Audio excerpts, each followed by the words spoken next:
तो last class में हमने देखा था कि जजेस का अपॉइंटमेंट के लिए क्या प्रोविजन है। हमने कुछ कॉन्स्टिट्यूशनल प्रोविजंस के बारे में डिस्कशन करा था, जिसमें आर्टिकल 1 to 4 जहां पे ये बताया गया है कि सुप्रीम कोर्ट में जजेस का किस तरीके से सिलेक्शन किया जाना चाहिए।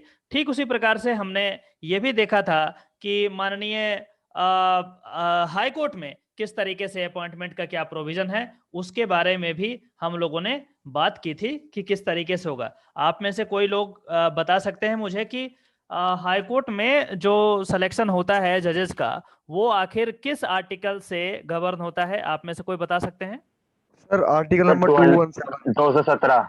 217। 217। बिल्कुल सही है, 217 से होता है। और इसके साथ साथ हमने यह भी देखा था कि जो निचली अदालत है डिस्ट्रिक्ट कोर्ट में, किस तरीके से वहां पे किस आर्टिकल के थ्रू होता है, तो that is 233 of the constitution of India. ये 3 ऐसे आर्टिकल हैं जिसके अकॉर्डिंग क्या होता है, जजेस का सिलेक्शन होता है अदालतों में। ठीक है, ये बात समझ में आ गया था हमें।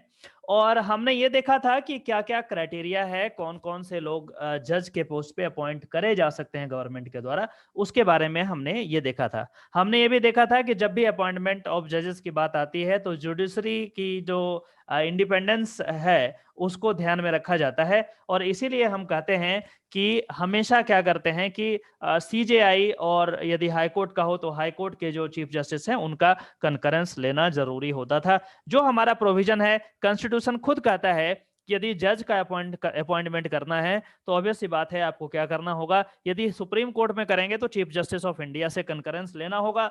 यदि आप हाई कोर्ट की बात करें तो हाई कोर्ट के जो चीफ जस्टिस हैं और भी जो सीनियर मोस्ट जजेस हैं उनको आपको उनसे राय मशवरा लेना होगा। और यदि आप निचली अदालत में करना चाहेंगे तो वहां पे भी कर सकते हैं, लेकिन उस स्थिति में उस पार्टिकुलर स्टेट का जो हाई कोर्ट है उससे आपको परमिशन लेना पड़ेगा। उसके देख रेख में ही आप किसी का अपॉइंटमेंट कर सकते हैं। हमने यह भी देखा था कि माननीय सर्वोच्च न्यायालय में और माननीय उच्च न्यायालय में दोनों में जो अपॉइंटमेंट होता है वो कौन करता है? प्रेसिडेंट ऑफ इंडिया करते हैं। जबकि यदि हम लोअर कोर्ट की बात करें, डिस्ट्रिक्ट कोर्ट की बात करें, तो वहां पे जो अपॉइंटमेंट होता है वो गवर्नर के नाम से होता है। ठीक है, ये सारी बातों को हमने देखा था, हमने बहुत अच्छे से इस पे चर्चा किया था।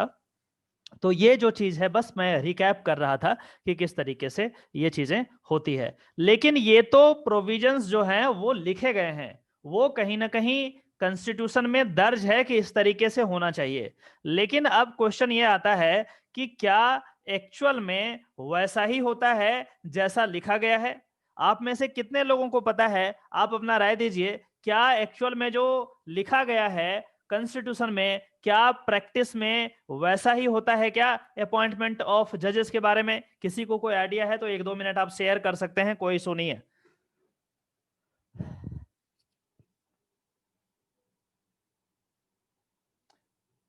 हेलो, सुनाई दे रहा सब लोग को? कहाँ गए? Yes sir. हाँ तो बताइए, किसी को कोई आइडिया नहीं है? नहीं है? अरे हाँ, सर। नहीं है। चलो ठीक है, ठीक है, नहीं है तो मैं आपको फिर से बताता हूं। देखिए, एक्चुअली जो प्रोविजंस हमारे कॉन्स्टिट्यूशन में है with respect to the appointment of जजेस, एक्चुअली एज सच फॉलो नहीं होता, क्योंकि बीच बीच में केसेस के माध्यम से कुछ ऐसे इंटरवेंशंस आ गए हैं, कुछ ऐसे इनोवेशंस आ गए हैं, टू बी प्रिसाइज क्या कहेंगे इसको, जुडिशियल इनोवेशन आ गए हैं, जिसके माध्यम से हम कुछ और चीजों को इंट्रोड्यूस कर दिए हैं। और उसी चीज के बारे में हम यहाँ पे पढ़ने का प्रयास करेंगे। जैसे कि इसमें से एक यदि इंट्रोडक्शन की बात करें तो collegium system. Collegium system is not at all recognize in the constitution of India. यदि आप भारतीय संविधान को पढ़ेंगे तो कहीं भी कॉलेजियम वर्ड का जिक्र नहीं होगा, कहीं पे ये चीज लिखा हुआ नहीं है। लेकिन फिर भी हम कहते हैं कि जब भी हम जजेस का अपॉइंटमेंट करते हैं तो कॉलेजियम करती है, मतलब एक ग्रुप ऑफ जजेस होते हैं वो ये काम करते हैं। हालांकि इसके बारे में कहीं आधिकारिक रूप से कहीं लिखा हुआ नहीं मिलेगा आपको, कहीं भी कॉन्स्टिट्यूशन के किसी भी पार्ट में इसका जिक्र नहीं आएगा। ठीक है, लेकिन फिर भी फॉलो वही होता है जो माननीय सुप्रीम कोर्ट ने केसेस के माध्यम से ये चीज को इंट्रोड्यूस किया है। तो हम एक एक करके कुछ चीजों को ध्यान में रखेंगे। हम पढ़ना स्टार्ट करते हैं और बीच बीच में जैसे जैसे चीजें आती जाएगी मैं कोशिश करूंगा कि सारा कुछ आपको डिटेल्ड वे में बता दिया जाए, ताकि क्वेश्चन यदि आए तो गलत होने का कोई चांस है ही नहीं। चलिए हम शुरू करते हैं। देखिए क्या कह रहा है कि करंट प्रैक्टिस, यहाँ पे देखिए ये टॉपिक है current practice in the appointment of जजेस। अभी प्रेजेंट स्थिति में, मौजूदा हालात में क्या है प्रैक्टिस, किस तरीके से जजेस का अपॉइंटमेंट होता है, उसके बारे में यह टॉपिक में बात किया गया है। कहता है despite a clear constitutional mandate the appointment of जजेस in practice remains a complex process. देखिए पहले ही स्टेटमेंट से यह बात साफ पता चल रहा है कि कुछ ना कुछ तो प्रॉब्लम है। मतलब प्रॉब्लम किस तरीके का? प्रॉब्लम ऐसा है कि कॉन्स्टिट्यूशन कुछ और कर रहा है लेकिन प्रैक्टिस में चीजें कुछ और हो रही हैं। स्टार्ट में ही कह दिया। देखिए फिर से मैं पढ़ रहा हूं, क्या कहता है, despite a clear constitutional mandate, मतलब कॉन्स्टिट्यूशन में सब चीज क्लियरिटी के साथ लिखा होने के बावजूद भी क्या है, द अपॉइंटमेंट ऑफ जजेस in practice remains a complex process. क्या है? कॉम्प्लेक्स प्रोसेस है। देखते हैं आगे क्या है। There has been an extensive debate over the appointment procedure of जजेस which has seen alterations in actual practice. तो बोला कि बहुत सारे डिबेट हैं, डिस्कशन हैं, और एक्चुअल प्रैक्टिस में क्या चीज होता है वो एक्चुअली अल्टरेशन है, डिविएशन है। जो प्रोसेस दिया गया है कॉन्स्टिट्यूशन में उससे डिविएशन है, उससे अल्टरेशन है, मतलब वैसा ही चीज फॉलो नहीं हो पा रहा है। देखिए क्या है, at present the appointment at the supreme court and the high court follows a collegium model. देखिए कॉलेजियम मॉडल की बात आ गई। कॉलेजियम मॉडल कहीं भी लिखा हुआ नहीं है कॉन्स्टिट्यूशन में, लेकिन हम कॉलेजियम सिस्टम की बात कर रहे हैं। मतलब आप पूछेंगे कि सर किस बात का अल्टरेशन, किस बात का डिविएशन आप कर रहे हो? जब कॉन्स्टिट्यूशन में लिखा ही नहीं है तो आखिर ये कैसे हो रहा है? तो मैं ये कहूंगा कि यही डिविएशन है, यही अल्टरेशन है, जो अल्टरेशन के बारे में हम पढ़ने का प्रयास कर रहे हैं। कॉलेजियम के बारे में कॉन्स्टिट्यूशन में नहीं लिखा है, लेकिन इसके बावजूद भी हम इसको फॉलो इसलिए करते हैं क्योंकि कॉलेजियम जो है वो सुप्रीम कोर्ट के द्वारा दिया गया जुडिशियल क्रिएशन है, जुडिशियल इनोवेशन है। और जैसे ही माननीय सर्वोच्च न्यायालय के द्वारा कुछ भी बोला जाता है, कुछ भी पारित किया जाता है, जजमेंट दिया जाता है, वो भी अपने आप में लॉ की संज्ञा होती है और उसको फॉलो करना पड़ता है। तो this is actually an interpretation of the constitution by the apex court which thought that collegium model should be there while appointment of the judges। तो ये बात क्लियर हो गया। कॉलेजियम के बारे में और भी चर्चा हम करेंगे आगे चल करके। देखिए यहां पे क्या कर रहा है कि at present the appointment of the supreme court and the high court follows a collegium model which is a judicial creation through case law even though not constitutionally mandated.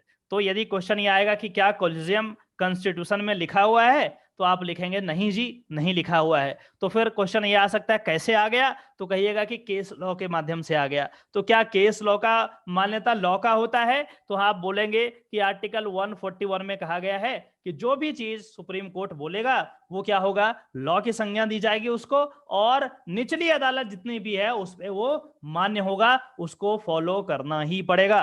ठीक है ये चीज हो गया। चलिए आगे हम बढ़ते हैं। Under the collegium model for appointment of जजेस of the supreme court the chief justice of India consults. अब देखिए यहां पे क्या कर रहा है कि कॉलेजियम मॉडल आखिर क्या है उसके बारे में चर्चा कर रहा है कि आखिर कॉलेजियम, तो आपने बोल दिया कि कॉलेजियम है, अरे कॉलेजियम है क्या, क्या होता है इसमें, उसके बारे में यहां कह रहा है कि under the collegium model of the appointment of judges, the Supreme Court, the Chief Justice of India consults four senior most judges of the Supreme Court। तो क्या होगा, आप एक क्वेश्चन आपका यहां से बनता है कि कॉलेजियम सिस्टम में जब भी हम सर्वोच्च न्यायालय के जज के सिलेक्शन की बात करेंगे तो जो कॉलेजियम क्या होगा, chief justice of India plus 4 other senior most जजेस, 4 अदर सीनियर मोस्ट जजेस का एक ग्रुप होगा, उसी को कॉलेजियम कहेंगे। और जो भी निर्णय वो देंगे वो बाद में ट्रांसफर कर दिया जाएगा ministry of law and justice को, और उसके बाद फिर बाकी का वो फिर काम करेंगे अलग तरीके से। तो इस बात को आप ध्यान में रखिएगा।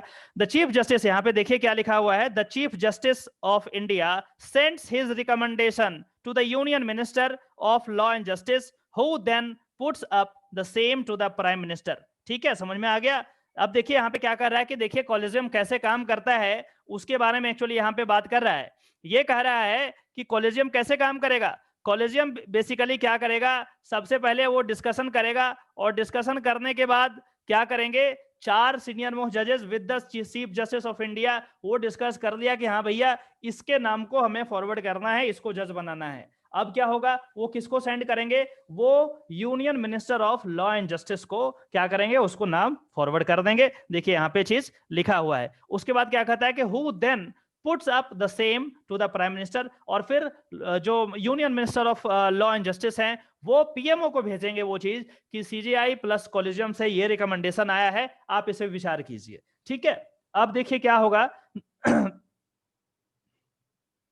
The prime minister will then advise the president। अब देखिए क्या करेंगे, अब यूनियन मिनिस्टर किसको भेज दिया, प्राइम मिनिस्टर को। अब प्राइम मिनिस्टर क्या कर रहे हैं, prime minister will then advise the president। अब मैंने आपको बताया था आर्टिकल 74, जिसमें मैंने कहा था कि आर्टिकल 74 में जो काउंसिल ऑफ मिनिस्टर होते हैं विद द पीएम, वो क्या करते हैं, एडवाइस करते हैं प्रेसिडेंट को, और वो एडवाइस जो है वो मानना पड़ता है प्रेसिडेंट को। ये चीज आप आर्टिकल 74 में पढ़ेंगे। आप एक बार आर्टिकल 74 भी जाकर के चेक कर लें। हालांकि मैं एडवांस क्लासेस जब लूंगा तो इसके बारे में बड़े अच्छे से मैं आराम से चर्चा करूंगा, कोई दिक्कत नहीं है। ठीक है, अभी चाहें तो आप देख सकते हैं, नोट में लिख सकते हैं, बाद में आप रिकॉल कर सकते हैं इसको। ठीक है, तो अब क्या कर रहे हैं कि वो जो प्राइम मिनिस्टर हैं वो एडवाइस कर दिए प्रेसिडेंट साहब को। उसके बाद यहाँ क्या हो गया, अब जैसे एडवाइस करेंगे वो क्या होगा, एक्सेप्ट हो जाएगा और नाम निकल के आ जाएगा कि हाँ भैया ये जज को हम अपॉइंटमेंट कर दिए हैं। तो इस तरीके से होगा। मतलब यहाँ पे ये है कि गवर्नमेंट का अपना मनमानी नहीं चल सकता। यदि गवर्नमेंट सोचेगा कि हमें इसको करना है तो वो अपने मर्जी से नहीं कर सकता, अनलेस कॉलेजियम उनका नाम को फॉरवर्ड करता है। यदि कॉलेजियम से रिकमेंडेशन जाती है तभी वैसा कर सकते हैं, अन्यथा वैसा आप नहीं कर सकते हैं। मतलब गवर्नमेंट जो है वो नहीं कर सकती है। ठीक है, अब देखिए फॉर द हाई कोर्ट के बारे में बात कर रहा है, सुप्रीम कोर्ट के बारे में मैंने समझा दिया आपको। हाई कोर्ट के बारे में क्या है वो देखते हैं। कहता है for the high courts the collegium comprises of, किसके किसके बीच में, किसके किससे होता है कॉलेजियम बनता है हाई कोर्ट के लिए, the chief justice of the high court and 2 senior most जजेस ऑफ द हाई कोर्ट। देखिए इस बात का ध्यान रखिएगा, क्वेश्चन आएगा। 90% लोग गलती करेंगे, आप गलती नहीं करेंगे। मैं आपको दोबारा बता रहा हूं, यदि आपने गलती कर दिया तो फिर मेरे इतना बताने का कोई मतलब नहीं है। सुप्रीम कोर्ट के कॉलेजियम में सीजेआई जो होंगे chief justice of India plus 4 senior most जजेस ऑफ द सुप्रीम कोर्ट। ये कॉलेजियम किसका है, सुप्रीम कोर्ट का कॉलेजियम है। मतलब सुप्रीम कोर्ट में जो जजेस होंगे, सिलेक्शन होगा वो यही 4 और प्लस 1 सीजेआई मिलकर के डिसाइड करेंगे। बाकी फिर recommendation ministry of law and justice को भेजेंगे और फिर वो प्राइम मिनिस्टर को भेजेंगे और प्राइम मिनिस्टर प्रेसिडेंट को एडवाइस करेंगे। ये पूरा का पूरा सिस्टम खत्म हो गया। लेकिन यदि हम हाई कोर्ट की बात करेंगे तो यहाँ चीफ जस्टिस ऑफ इंडिया का नाम नहीं आ रहा है। चीफ जस्टिस ऑफ इंडिया बाद में आएंगे, मैं आपको बताऊंगा कैसे होगा। लेकिन हाईकोर्ट में आपको ध्यान में रखना है क्या होगा, chief justice of the high court. जिस हाई कोर्ट में सिलेक्शन करना है उस हाई कोर्ट के चीफ जस्टिस जो होंगे वो +2 है, +2 सीनियर मोस्ट जजेस।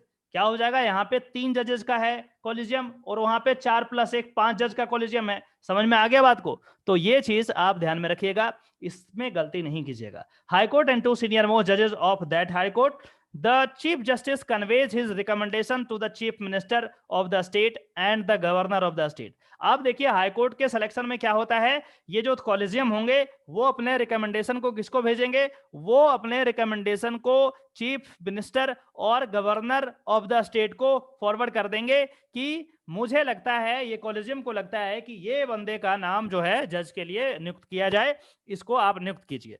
तो रिकमेंडेशन किसको देंगे, यहाँ पे chief minister plus governor. Usually governor को दिया जाता है, चीफ मिनिस्टर भी उसमें एक एक कॉपी दे दिया गया कि ये मेरा वो है। अब देखिए क्या कहता है, who in turn send their views directly to the union minister of law and justice. अब कहते हैं कि गवर्नर साहब का कुछ अपना व्यूज होगा या चीफ मिनिस्टर का अपना कुछ व्यूज होगा। वो क्या करेंगे, दोनों अपना व्यू के साथ उस recommendation of the high court का जो लेटर है उसको कहां फॉरवर्ड करेंगे, ministry of law and justice. अपने आप नहीं कर सकते, क्योंकि अपॉइंटमेंट कौन करता है, अपॉइंटमेंट तो माननीय प्रधानमंत्री नहीं प्रेसिडेंट करेंगे, तो प्रेसिडेंट साहब करेंगे। लेकिन आपको, आपके पास ये राइट है कि आप अपना व्यूज को भेज सकते हैं। कि हाँ ये वाला जो चीज आया है हाईकोर्ट से आया है, मेरा व्यू ये है, आप हो सकता है उससे एग्री करें, हो सकता है डिसएग्री करें, अपना व्यू तो दे ही सकते हैं। तो वो पूरा का पूरा डॉक्यूमेंट जो है अब आप कहां भेज दिए, आप भेज दिए यूनियन मिनिस्ट्री को, कहां, लॉ एंड जस्टिस को, वहां भेज दिए। अब देखिए क्या कहता है, the complete material is then forwarded to the chief justice of India. अब वहां से यूनियन मिनिस्ट्री क्या करेगी, सारा डॉक्यूमेंट को लेकर के chief justice of India supreme court अब वहां पे जाएगा। अब मैटर वहां पे भेजा गया, the complete material is then forwarded to the chief justice of India who in consultation with the collegium. अब देखिए यहां पे चीफ जस्टिस क्या कर रहे हैं कि who in consultation with the collegium of 2 जजेस of the supreme court would send his recommendation to the union minister of law and justice. अब क्या करेंगे, chief justice of India with 2 senior most जजेस ऑफ द सुप्रीम कोर्ट उस बात पे विचार करेंगे। यहाँ पे कितने लोग का कोलिजियम है, 2+1 का कोलिजियम है सुप्रीम कोर्ट में, ठीक है। वो कब विचार करेंगे, जब ministry of law and justice उनको भेजेगा कि भैया ऐसा है, इस हाई कोर्ट से इस तरीके का रिकमेंडेशन आया है, ये सीएम का ये व्यू है, गवर्नर का ये व्यू है, और ministry of law and justice का ये व्यू है। पूरा का पूरा डॉक्यूमेंट भेज दिया चीफ जस्टिस ऑफ इंडिया के पास। अब चीफ जस्टिस ऑफ इंडिया क्या करेंगे, chief justice of India +2 senior most जज उस पर बात करेंगे, विचार करेंगे, जो भी करना होगा करेंगे, और उसके बाद पूरा का पूरा अपना व्यू दे करके सारे डॉक्यूमेंट को फिर कहां भेज देंगे, फिर से वो union ministry law and justice को भेज देंगे, ठीक है। देखिए यहां पे क्या कहता है, the complete material is then forwarded to the chief justice of India who in consultation with the collegium of 2 जजेस of the supreme court would send his recommendation to the Union Minister of Law and Justice. The Union Minister of Law and Justice then puts up the same to the Prime Minister, who will advise the President in the matter of appointment. और फिर से जो law ministry है, वो law ministry क्या करेगी, law ministry सारे document को लेकर के पीएम साहब को दे देंगे, और उसके बाद पीएम साहब क्या करेंगे, पीएम साहब एडवाइस करेंगे माननीय महामहिम राष्ट्रपति को, और उसके बाद उस तरीके से उनका सिलेक्शन किया जाएगा, ठीक है। अब देखिए यहाँ पे जो नेक्स्ट पैराग्राफ है वो ये कहता है कि द सीनियरिटी ऑफ अ जज, जज की सीनियरिटी के बारे में कह रहा है कि किस तरीके से होगा। द सीनियरिटी ऑफ ए जज plays a vital role in his or her elevation or appointment as chief justice. अब देखिए इस बात को ध्यान से समझिएगा, क्योंकि हिस्ट्री में कुछ ऐसी घटनाएं हुई हैं जिसमें इस पार्टिकुलर चीज को नजरअंदाज कर दिया गया है। यहाँ पे क्लियर कह रहा है कि जो किस तरीके से हम अपॉइंटमेंट करेंगे, तो इसमें जो सबसे क्रूशल पॉइंट होता है वो यह है कि आप सीनियरिटी को देखते हैं कि कौन से जज सीनियर हैं, और उसके हिसाब से आप उसको भेजते हैं, ठीक है।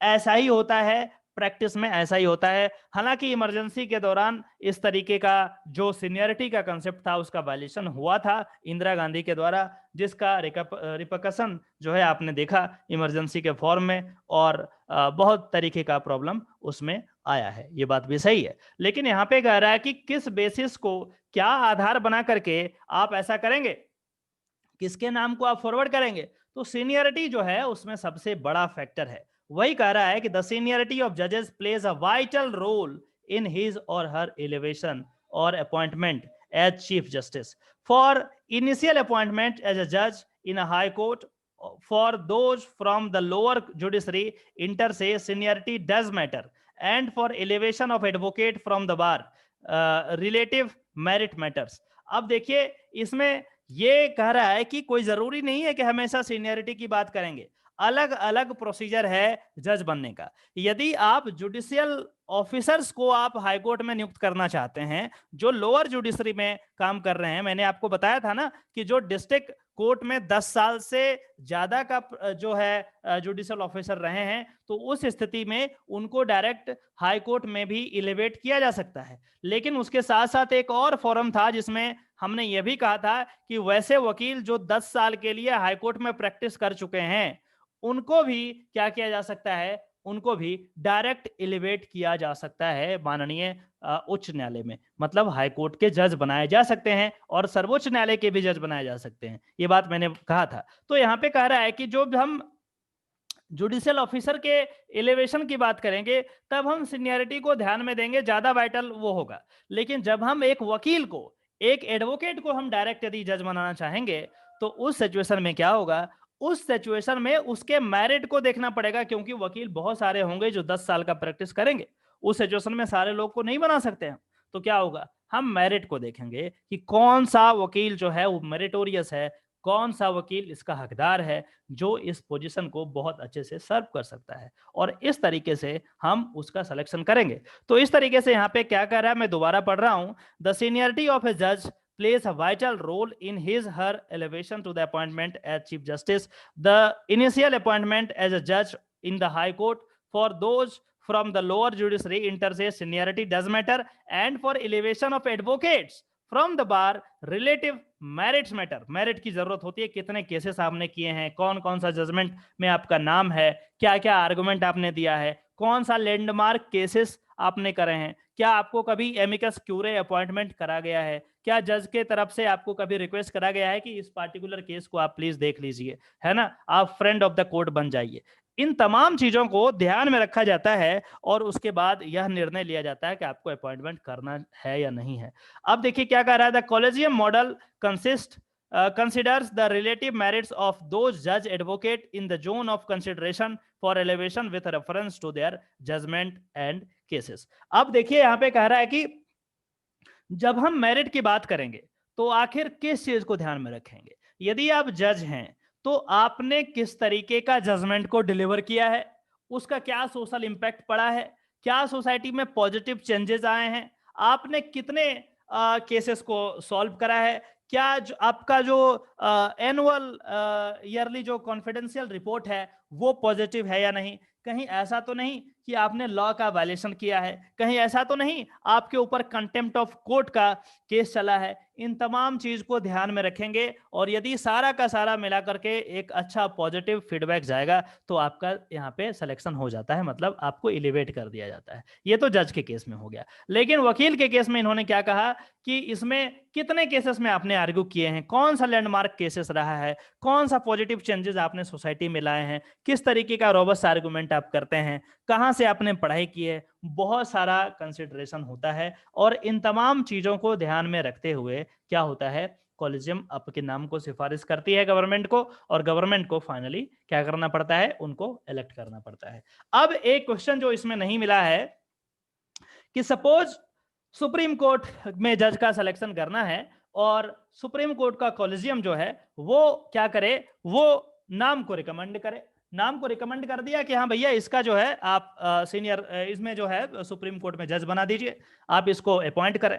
मान के चलिए कि वहां पे ministry of law and affair जो है वो मिनिस्ट्री ऑफ लॉ अफेयर्स जो है वो लॉ एंड जस्टिस वो कहता है कि नहीं मैं नहीं कर रहा इसका अपॉइंटमेंट, और वो क्या करता है कि पूरे नाम और फाइल के साथ साथ रिटर्न कर देता है। तो रिटर्न करेगा तो कुछ अपना फीडबैक देगा ना कि हाँ ये चीज मैंने ये चीज पाया, इसके बारे में जब मैं इंटेलिजेंस रिपोर्ट आया, क्योंकि जब भी आप इलेक्शन की सिलेक्शन की बात करते हैं, एलिवेशन की बात करते हैं, तो गवर्नमेंट अपने लेवल पे आईबी इंटेलिजेंस ब्यूरो हो गया, एनआईए, ये सब को लगा देता है, ये सब पता करने के लिए कि किस तरीके का व्यक्तित्व रहा है इनका, कहीं कुछ ऐसा तो नहीं उल्टा पुल्टा तो नहीं, कहीं ऐसा कि कुछ बन जाए जज और उसके बाद फिर वो अभी आपने जस्टिस कर्णन का वो देखा ही था कि किस तरीके से चीजें हो गई थी जस्टिस कर्णन के केस में, जिनको फिर अल्टीमेटली कंटेम्प्ट ऑफ कोर्ट लगा करके उनको कंपलसरी रिटायरमेंट दिया गया।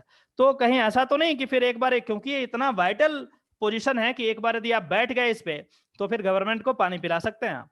तो उस सिचुएशन में सारा कुछ देखना पड़ता है। नॉट ओनली गवर्नमेंट, आपके एक डिसीजन से पता नहीं कितने लोगों का लाइफ इफेक्ट होगा, आप इसीलिए जरूरी है कि वो देखते हैं अपने लेवल पे। और यदि गवर्नमेंट का जो रिपोर्ट एजेंसी है, एनआईए है या फिर आईबी है, ये देता है रिपोर्ट ऐसा कि ये रिपोर्ट फेवरेबल नहीं है, उस सिचुएशन में क्या करेगा लॉ मिनिस्ट्री, वो रिपोर्ट के साथ क्या करेगा, वो चीफ जस्टिस ऑफ इंडिया और कॉलेजियम को लेटर लिखेगा और सारे फाइल को रिटर्न करेगा और रिक्वेस्ट करेगा चीफ जस्टिस और कॉलेजियम से कि आप प्लीज इनके नाम को रिकंसिडर कीजिए, कोई दूसरा का नाम भेज दीजिए, क्योंकि मुझे लगता है कि इनको यदि अपॉइंटमेंट कर दिया जाए तो प्रॉब्लम होगा, क्योंकि ये इनका जो है सही व्यक्तित्व के व्यक्ति नहीं है। उस सिचुएशन में क्या करेंगे, वो रिटर्न कर सकते हैं फाइल को। लेकिन अब क्वेश्चन ये आएगा कि क्या रिटर्न यदि हो गया फाइल फिर से कॉलेजियम के पास, तो क्या वो नाम खत्म हो गया, मतलब उसका अपॉइंटमेंट नहीं होगा? नहीं, ऐसी बात नहीं है। यदि दोबारा यदि दोबारा देखिए उस सिचुएशन में जब भी रिटर्न होगा फाइल तो फिर से कॉलेजियम बैठेगी और उस पर चर्चा करेगी, देखेगी कि क्या आईबी का रिपोर्ट है और भी जो इंटेलिजेंस जो है एजेंसियां हैं इनका क्या रिपोर्ट है, और उसको जब जांच पड़ताल करने के बाद यदि फिर से कॉलेजियम को लगता है कि इसका नाम जो है वापस ले लिया जाए क्योंकि ये रीजनेबल चीज है, तो उस सिचुएशन में क्या होगा, कॉलेजियम क्या करेगी, किसी दूसरे व्यक्ति का नाम फॉरवर्ड कर देगी। लेकिन यदि कॉलेजियम को लगता है कि उनका जो रिकमेंडेशन था वो ठीक है और इंटेलिजेंस ब्यूरो या किसी और इन्वेस्टिगेटिंग एजेंसी का जो रिपोर्ट है वो तर्कसंगत नहीं है, in accordance with the law नहीं है, उस सिचुएशन में कॉलेजियम के पास पावर है कि फिर से उसी नाम को फॉरवर्ड कर दिया जाएगा। और इस बार यदि कर दिया गया तो उनका अपॉइंटमेंट होना ही है, दूसरा ऑप्शन नहीं है, कुछ नहीं कर सकते आप, गवर्नमेंट को करना पड़ेगा। इसीलिए कई बार न्यूज़पेपर में देखते होंगे कि ministry of law and justice जो है काफी खुन्नस वो रखता है कॉलेजियम से और कोर्ट से, क्योंकि कई बार बोलते रहेगा we are not a post office, कि इधर का लेटर उधर करते रहे, उधर का लेटर उधर करते रहे, क्योंकि उनके पास कुछ है ही नहीं पावर, वो पावर को सीज कर दिया गया कोर्ट के द्वारा। तो ये चीज है। तो इस पार्टिकुलर पूरे टॉपिक में हमने ये देखा कि कॉन्स्टिट्यूशनल मैंडेट कुछ और है और शुरुआती दिनों में जो है कॉन्स्टिट्यूशन के अकॉर्डिंग हुआ एलिवेशन, इलेक्शन मतलब सिलेक्शन, और एग्जीक्यूटिव के पास बहुत पावर था। और बीच में जो केसेस आए जिसमें हमने ये देखा, ये विटनेस किया कि ये जो सिलेक्शन का प्रोसीजर है इसमें एग्जीक्यूटिव अपने मनमर्जी के अकॉर्डिंग जिसको मनाया उसको सेलेक्ट करना, इलेक्ट करना शुरू कर दिया। और उसके कारण क्या हुआ, जुडिशरी का जो इंडिपेंडेंस है वो डेंजर में आ गया।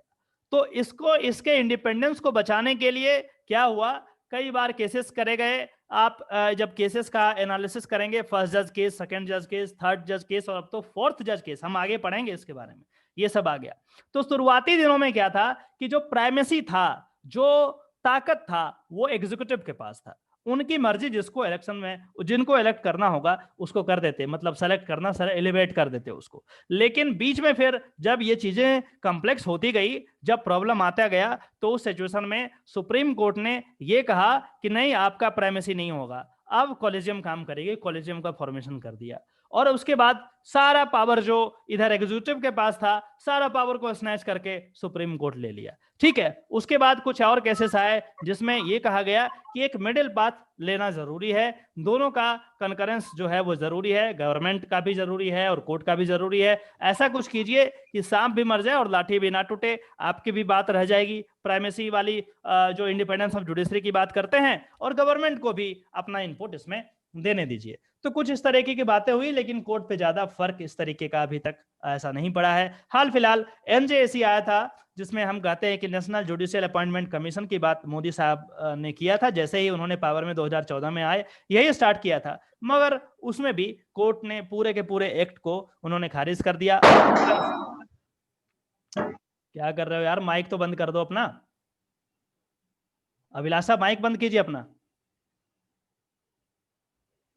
सारे के सारे एक्ट को खत्म कर दिया गया। ठीक है, तो इस तरीके से हम आगे अगले जो लेक्चर है हमारा, अगला जो टॉपिक होगा उसके बारे में, उस टॉपिक में हम इसके बारे में बहुत अच्छे से पढ़ेंगे। अब बताइए कि आप में से किसी लोग को अभी तक कोई परेशानी है तो आप 1-2 मिनट है आपके पास, एक्चुअली 6 मिनट है, आप क्वेश्चन पूछ सकते हैं, कोई दिक्कत नहीं है। अगला चीज हम अगले क्लास में करेंगे। ठीक है, बोलिए, कोई डाउट है या नहीं है? सुनाई दिया या फिर सुनाई नहीं दिया? आप लोग को क्या कर रहे हो यार, कुछ पता ही नहीं चल रहा है। सर कोई डाउट नहीं सर, ओके। कॉलिजम के थ्रू अगर जज मतलब नियुक्ति करते हैं किसी और का, तो फिर आर्टिकल नहीं ना लगेगा उसमें? मतलब नहीं समझा मैं। मतलब जैसे आपने बताया ना कि ये हाई कोर्ट या सुप्रीम कोर्ट ये आर्टिकल के तहत बनते हैं, लेकिन अब कॉलिजम के थ्रू जज का नाम आता है तो फिर उसमें आर्टिकल यूज नहीं होगा ना?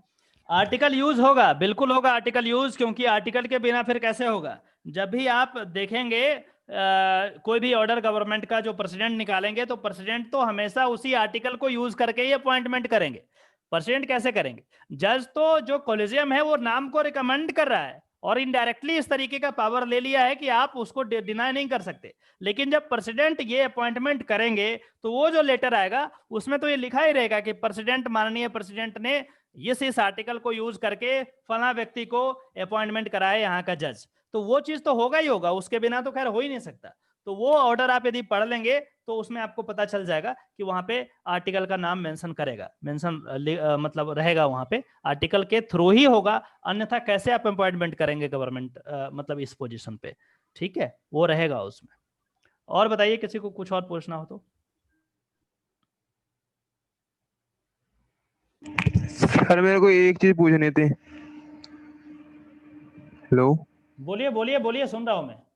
सर, मैं ये बोल रहा हूँ सर, जैसे डिस्ट्रिक्ट जूरिस्ट को भी अपॉइंट किया जा सकता है? हाँ हाँ, बताया तो था आपको, किया जा सकता है। तो सर उसके लिए क्या चीज चेक करनी पड़ेगी? जैसे कि आपने कहा था वकील के लिए वो चेक करना पड़ेगा कि उसने कैसे केस लड़े हैं, क्या उसका सब कुछ चेक करना पड़ेगा। तो डिस्ट्रिक्ट जूरिस्ट के लिए क्या क्या चीज चेक करनी पड़ेगी सर? उसके लिए आपका कहाँ पब्लिकेशन है, कितने जर्नल में आपका पब्लिकेशन है, जो इमिनेंट जर्नल होते हैं लॉ के, देश विदेश में जहां पे लॉ की बातें छपती है, वहां पे कितना लेख आपका छपा है, किस तरीके का आपने कहीं और विश्व के किसी और फोरम में आपने प्रेजेंटेशन किया हो, आपका क्या राइटअप्स है, कहीं कुछ बुक्स लिखे होंगे, ठीक है, आपका बहुत सारा आर्टिकल होगा, बहुत सारे न्यूज़पेपर में होगा, है ना, कई बार आपको कोट किया गया होगा माननीय जजों के द्वारा कि हाँ ये साहब ने ऐसा किया। कई बार आपका क्लास लेते हैं तो देखिए, लास्ट टाइम भी क्लास लिए थे तो वहां पे बताया गया था कि पुलित्जर प्राइज विनर जो है उनका कहना ये है, इस तरीके से। ठीक उसी प्रकार से कई बार कोट किया जाता है माननीय अदालत में कि कोई यदि जुरिस्ट यदि अच्छे हैं तो उनकी बातों को कोट किया जाता है। तो इन तमाम चीजों को ध्यान में रखते हुए नाम को रिकमेंड किया जा सकता है कि हाँ एक इमिनेंट जुरिस्ट है ना। कोई भी जुडिशियल मैटर होता है तो उसमें उनका क्या राय है, किस तरीके से, यदि कोई बढ़िया बुक लिखा है जो काफी पॉपुलर हुआ हो, इस तरीके से चीजें होती है। कई बार जो जज होते हैं या वकील होते हैं, या हम लोग जब लॉ स्टूडेंट आप बनेंगे, लॉ की पढ़ाई करेंगे, तो किसी ना किसी बुक को तो पढ़ेंगे। तो ये बुक कौन लिखते हैं? ये तो जुरिस्ट ही होते हैं, कई जजेस भी होते हैं, वकील भी होते हैं। तो इसमें डिपेंड करता है कि किस तरीके का आपने काम किया है। यदि आपका कंट्रीब्यूशन इनफ है जो कंसिडर किया जाए लीगल क्षेत्र में, तो ऑब्वियस सी बात है इन तमाम चीजों को ध्यान में रखा जाएगा। क्योंकि आप वकील तो है नहीं, क्योंकि वकील नहीं है तभी तो आप जुरिस्ट के रूप में आपका नाम गया है। अदरवाइज यदि वकील होते तो 10 ईयर वाले में चले जाते। लेकिन चूंकि आप एक जुरिस्ट हैं तो वकालत का एक्सपीरियंस तो काम आएगा नहीं, क्योंकि वकील तो थे ही नहीं आप शुरुआत से। तो क्या होगा, जब भी देखिए, एक बात मैं बताऊं आपको, यदि आप एकेडमिक्स में जाएंगे तो आपका जो लाइसेंस है बार काउंसिल ऑफ इंडिया के द्वारा जो दिया जाएगा उसको सबमिट करना होता है। आप एक ही टाइम पे वकालत और कोई और प्रोफेशन नहीं कर सकते। आप एक ही टाइम में वकालत और टीचर नहीं बन सकते, जुरिस्ट नहीं बन सकते। उसमें क्या होगा, वकालत के प्रोफेशन को आपको छोड़ना होगा। मान के चलिए कि किसी का असिस्टेंट प्रोफेसर दिल्ली यूनिवर्सिटी या ऑक्सफोर्ड या हार्वर्ड वगैरह में हो जाता है और वहां बहुत काम करते हैं, वो लॉ के क्षेत्र में बहुत काम करते हैं वो, ठीक है, देश विदेश में उनका रिकॉग्निशन होता है। तो इस सिचुएशन में क्या होगा, यदि चाहे प्रेसिडेंट तो उनका भी अपॉइंटमेंट करा जा सकता है। लेकिन जो चीजें ध्यान में दी जाने वाली बात होगी कि उनका कितना जर्नल में नाम वो छपा है, आर्टिकल छपा है, कितने बुक्स लिखे गए हैं, किस तरीके का उन्होंने लेक्चर डिलीवर किया है, कहाँ कहाँ किया है, क्या इमिनेंट कॉलेज और यूनिवर्सिटी में जाकर के उन्होंने वहां पे काम किया है या नहीं किया है, किस तरीके का रिसर्च किया है, शोधकर्ता किस तरीके का शोध किया है और उसमें क्या निकल के आया है, क्या उनके शोध से किसी ना किसी तरीके से सोसाइटी को फायदा हुआ है या नहीं हुआ है। ये शोध का विषय है। जब आप एकेडमिक्स में जाने की बात करते हैं तो पीएचडी और एटसेट्रा की बात करते हैं, उसमें यदि आपका काम अच्छा होगा तो ऑब्वियस सी बात है आप इसके हकदार होंगे और आपका नाम रिकमेंड किया जा सकता है। ये चीज। कोई और सवाल?